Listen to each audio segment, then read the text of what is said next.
Dr.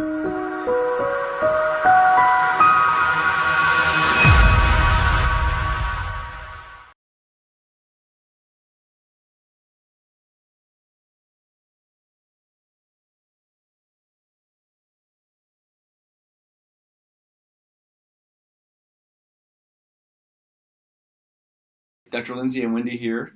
We got a little video on low light laser therapy as described in a recently published article in Dermatologic Surgery Journal. And I think this is available, at least the random person can see the abstract on the website. So I would say if you need more information, you can probably Google this and look into it. But there's a lot of scammery and quackery and hair loss in all cosmetic procedures. And people ask whether we stay current, and I go to the meetings and I they'll say, read why the journals. am I going to do laser treatments after the hair transplant or before, or the laser cap, or shampoos, or this and this, and all those different things. And we just don't sell a bunch of nonsense that probably doesn't do much. And so I've told people for years that you really have four choices with male pattern baldness. You can do nothing. You can wear a wig. You can use Rogaine or Avodart or Propecia, and you can do surgery. And for the average, well-nourished person with no other issues, that's probably about it. I think that most people are just wasting their money with shampoos that clean the scalp and stimulate the follicles, and vitamins and lotions and potions, and light therapy.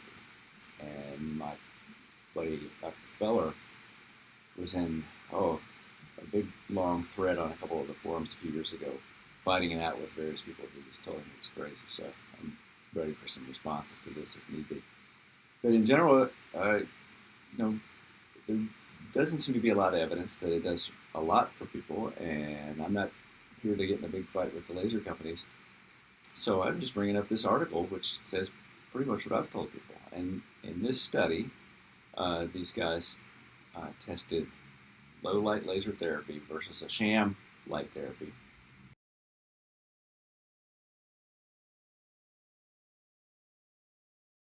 So this study says essentially what I've been saying for years, that low light laser therapy might be a useful adjuvant for some people with male pattern baldness.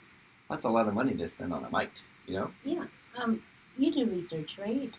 I've published 29 papers, and I can tell you that when in peer-reviewed journals, and I can tell you when somebody thinks that they're onto something, you don't put the word might in there. You put this looks promising and warrants further investigation. That way you're not really going out on a limb, but you're also encouraging people to look into it further. I think a might's a pretty soft call. It'd be like, I might be home for dinner, and I might not, So at the end, you're just hoping that this will, spending a lot of money and just hoping. Yeah. And so we see, I don't know, maybe 500 people a year that come in here for consultations. So what do you think? Half of them have already spent, have already bought a laser of some sort. And I don't know, of that half, probably a third have bought two lasers. And then they'll say, I spent all this money. I got vitamin shots, and I got this and that. That's and I bought these two.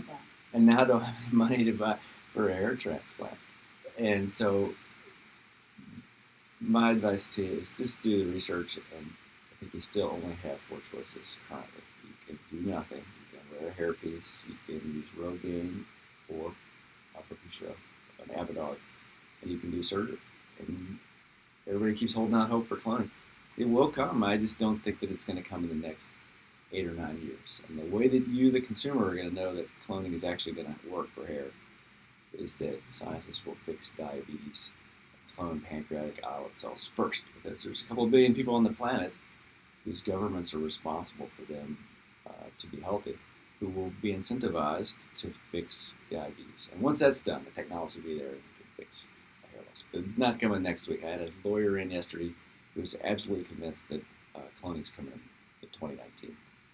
And I don't think it's going to happen. So do your research. Don't waste money on a bunch of nonsense. And if we can help you, please give us a call.